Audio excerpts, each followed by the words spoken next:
Circuit charm. Something is creeping in your hair. Be careful in holding it. You might crash the life out of it. Do you mind getting it for me, Gilvan? I like to be careful to not end this little creature's life. Here we go. A curious house spider. Parasteatoda tepidariorum. I'm suddenly get reminded of an unforgettable Greek myth. Circuit charm? Why don't we share this to our viewers? The story of Arachne.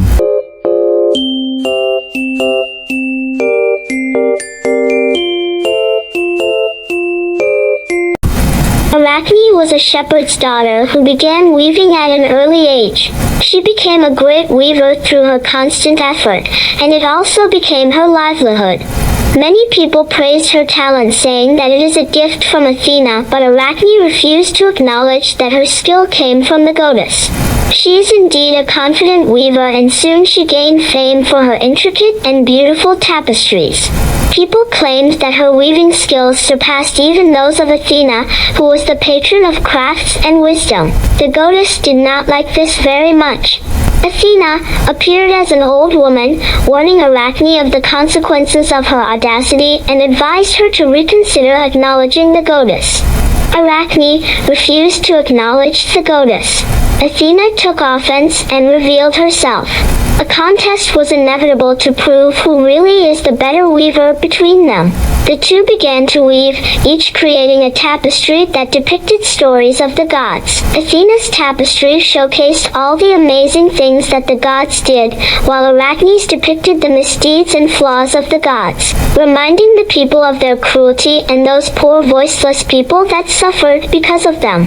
Athena looked at the Arachne's brave, honest, critical tapestry and noticed how the crowd are slowly understanding her message. The goddess was so enraged by Arachne's work. She tore up Arachne's tapestry and transformed her into a spider, condemning her to weave intricate webs for the rest of her existence. That's a wonderful telling of the story. Circuit charm, I feel a table of the elements of this story can also help our viewers, especially if ever they will have a quiz about this topic in school. Could you show one? Certainly, Gilvan.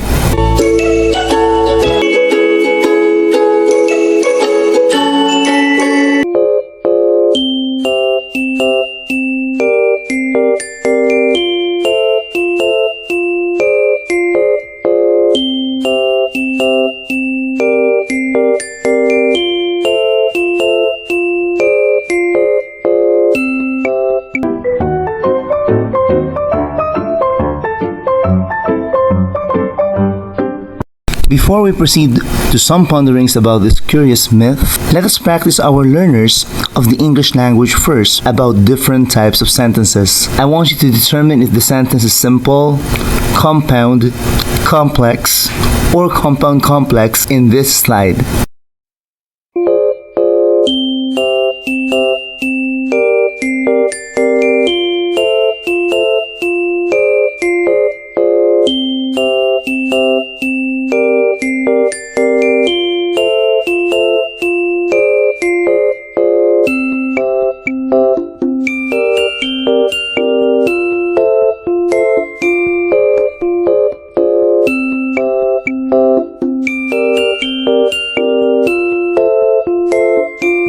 Here are the important information about the four structures of English sentences that we can use in our speaking and more especially in our writing.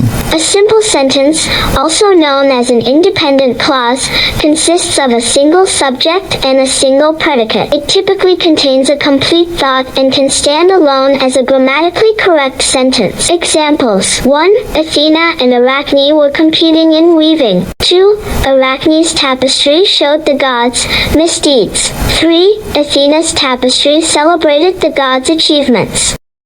A compound sentence is a sentence that consists of two independent clauses joined together by coordinating conjunctions such as for, and, nor, but, or, yet, and so. There is an acronym to remember for these conjunctions. It is fanboys. Arachne has become a masterful weaver, for she is always trying to perfect her craft. The gods can be benevolent, but you wouldn't want to make them lose their temper. Give me the recognition, or be punished for your arrogance. Semicolon can also connect two independent clauses. The semicolon can indicate a stronger connection between the two clauses. Example 1. Remy sees Arachne as a proud girl. Moxie sees her as a rebel with a great cause. Example 2. Arachne's hands are now skillfully weaving. The quiet fabric now begins to reveal stories of gods and goddesses' injustices to mortals. Example 3. Athena's eyes glanced at the work of her competitor. She sensed that she will lose. A complex sentence is a sentence that consists of one independent clause and one or more dependent clauses. The dependent clauses are connected to independent clause to provide additional information or context. Subordinating conjunctions are used in this structure of sentence. The acronym for the subordinating conjunctions could be a white bus. Example 1. Whenever I see a spider skillfully weaving its web, I recall Arachne's story. Example 2. Unless someone bravely exposes the injustices of corrupt gods, the people will continue to passively endure oppression. Example 3. Athena gave the people a spectacle so that they will not become conscious of the gods' oppression. A compound complex sentence is a sentence that have two or more coordinate independent clauses and one or more dependent clauses. It combines the elements of both compound and complex sentences. A personal guide for me in creating or determining this sentence is the presence of both coordinating and subordinating conjunctions. Example 1. As Athena intimidated her by displaying the full extent of the gods' powers in her tapestry, Arachne's resolve to expose the gods' misdeeds only intensified, and her art emerged as a powerful voice for the voiceless. Example 2. When the contest began, Arachne's loom produced tapestries that depicted the injustices of the gods, so the crowd began to realize something that they have not think about of. Example 3. Arachne's audacious challenge left her transformed into a spider because Athena's wrath knew no bound, and the gods' judgment was always swift and severe. Becoming acquainted with various sentences structures and incorporating them into your essays can greatly enhance sentence variety, thereby improving your expression and most importantly, engaging your readers.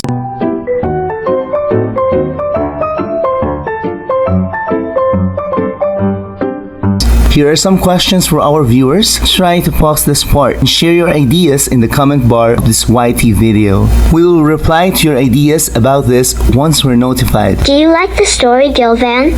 Yes, I do. However, I just feel something is not fair when this story is taught to students. I feel for a long time, Arachne, as the Smith is taught to many students in my setting, had been simply unjustly labeled as arrogant. It had become, to most, a one-sided story, a pro-God story. Blind respect for corrupted authority, being humble and obedient. I feel really there's more to that. Is it wrong for one to excessively trust in his or her own skill, which he or she takes a great deal of time to hone and perfected, and is using for a greater cause, such as showing the people the truth? Maintaining a balance between self-confidence and humility is something that is highly advisable, but using your skills confidently to show the truth is something noble and admirable.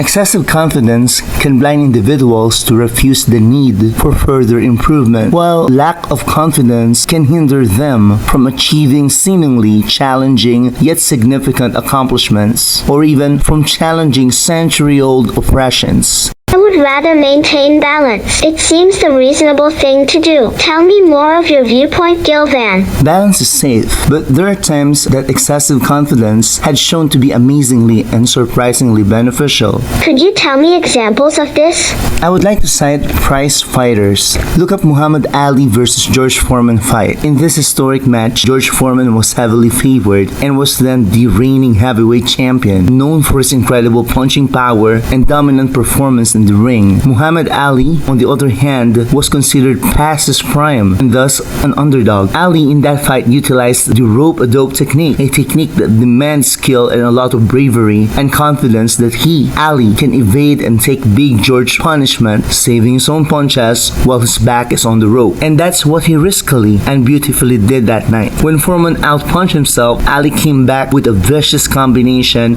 and knocked Foreman down, watching him fall to the canvas. This same kind of confidence is also evident in basketball greats like Michael Jordan and Kobe Bryant. Their unwavering self-assurance is backed by relentless hard work. Gilvan, are you sad for Arachne? I am, because I feel she was just showing truth to the people, but she was stopped, silenced, and even punished very severely.